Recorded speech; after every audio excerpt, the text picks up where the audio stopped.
Section 17. Vasudeva said, Arjuna hath indicated what the inclination should be of one that is born in the Bharata race, especially of one who is the son of Kunti.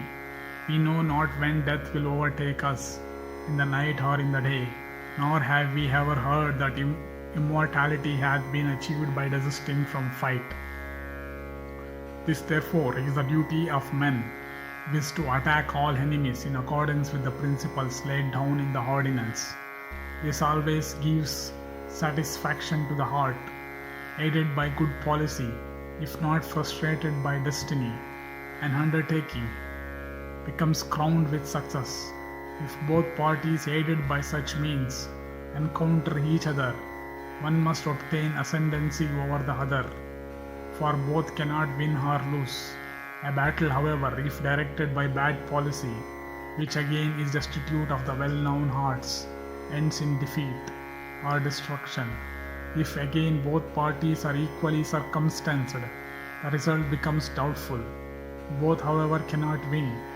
When such is the case, why should we not, aided by good policy, directly approach the foe and destroy him, like the current of the river uprooting a tree? If, disguising our own faults, we attack the enemy taking advantage of his loopholes, why should we not succeed? Indeed, the policy of intelligent men is that one should not fight openly with foes that are exceedingly powerful and are at the head of their well-arrayed forces. This too is my opinion. If, however, we accomplish our purpose secretly, entering the abode of our foe and attacking his person, we shall never earn oblique. That bull among men, Jarasandha, alone enjoyeth unfaded glory, like unto him who is the self in the heart of every created being. But I see his destruction before me. Desirous of protecting our relatives, we will either slay him in battle or shall ascend to heaven, being ourselves slain in the hand by him. Yudhishthira said, O Krishna, who is this Jarasandha? What is his energy and what is his prowess, that having touched thee, he hath not been burnt like an insect at the touch of fire? Krishna said, Hear, O monarch, who Jarasandha is, what is energy and what is his prowess, and why also he hath been spared by us, even though he hath repeatedly offended us. There was a mighty king of the name of Rihadrata, the lord of the Magadhas. Proud in battle, he had 3 Akshwaninis of troops, handsome and endued with energy, possessed of affluence and prowess beyond measure, and always bearing on his person marks indicating installation at sacrifices. He was like a second Indra. In glory he was like unto Surya, in forgiveness like unto the earth, in wrath like unto the destroyer of Yama, and in wealth like unto Vaishravana. And O thou foremost of the Bharata race, the whole earth was covered by his qualities, that descended upon him from a long line of ancestors, like the rays emerging from the sun. And O bull of the Bharata race, endued with great energy, that monarch married 2 twin daughters of the king of Kashi, both endued with the wealth of beauty. And that bull among men made an engagement in secret with his wives that he would love them equally and would never show a preference for either. And the Lord of the earth, the company for his 2 dearly loved wives, both of whom suited him well, passed his days in joy like a mighty elephant in the company of 2 cow elephants, or like the ocean in his personified form between Ganga and Yamuna. Also in their personified forms, the monarch's youth, however, passed away in the enjoyment of his possessions, without any son being born unto him to perpetuate his line. The best of monarchs failed to obtain a son to perpetuate his race, even by means of various auspicious rites and homas and sacrifices performed with a desire for having an offspring. One day the king heard that the high-souled Chanda Kaushika the son of Kakshivat of the illustrious Gautama race, having desisted from ascetic penances, had come in course of his wanderings to his capital and had taken his seat under the shade of a mango tree. The king went on to that Muni accompanied by his 2 wives, and worshipping him with jewels and valuable presents, gratified him highly. That best of rishis, truthful in speech and firmly attached to truth, then told the king, O King of kings, I have been pleased with thee. O thou of excellent vows, solicit thou a boon. King Grihadrata then, with his wives bending low unto that rishi, spoke these words, choked with tears in consequence of his despair of obtaining a child. O Holy One, forsaking my kingdom, I am about to go into the woods to practice ascetic penances. I am very unfortunate, for I have no son. What shall I do, therefore, with my kingdom or with a boon? Krishna continued.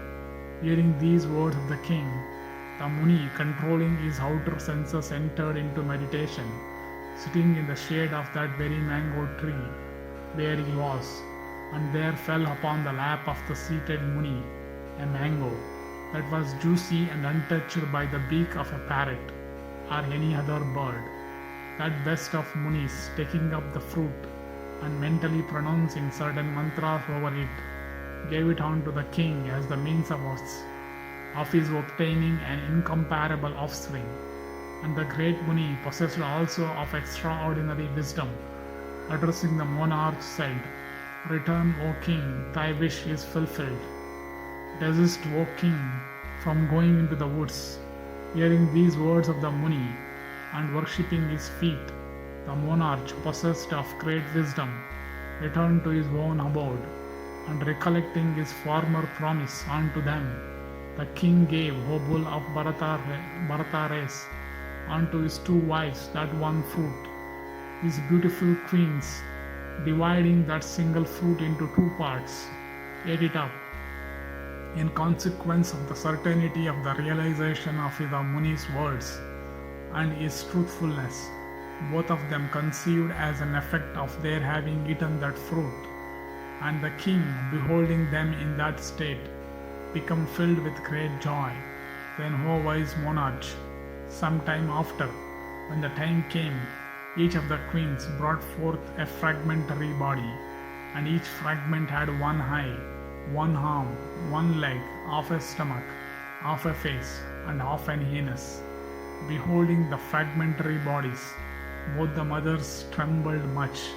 The helpless sisters then anxiously consulted each other, and sorrowfully abandoned those fragments endued with life. The 2 midwives that waited upon the queens then carefully wrapping up the stillborn fragments, went out of the inner apartments of the palace by the back door, and throwing away the bodies, returned in haste. And little while after, O tiger among men, a Rakshasa woman of the name of Jara, living upon flesh and body, took up the fragments that lay on a crossing, and impelled by force of fate, the female cannibal united the fragments for facility of carrying them away. And O bull among men, as soon as the fragments were united, they formed a sturdy child of 1 body, endued with life.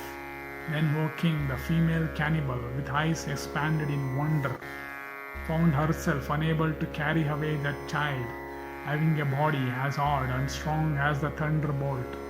That infant, then closing his fists, red as copper, and inserting them into his mouth, began to roar terribly as rain-charged clouds. Alarmed at the sound, the inmates of the palace, O tiger among men, suddenly came out with the king, O slayer of all foes, the helpless and disappointed, and sad queens also, with the breasts full of milk, also came out suddenly to recover their child. The female cannibal, beholding the queens in that condition, and the king too so desirous of an offspring, and the child was possessed of such strength, thought within herself, I live within dominions of the king, who is so desirous of an offspring. It behoveth not me, therefore, to kill the infant child of such an illustrious and virtuous monarch.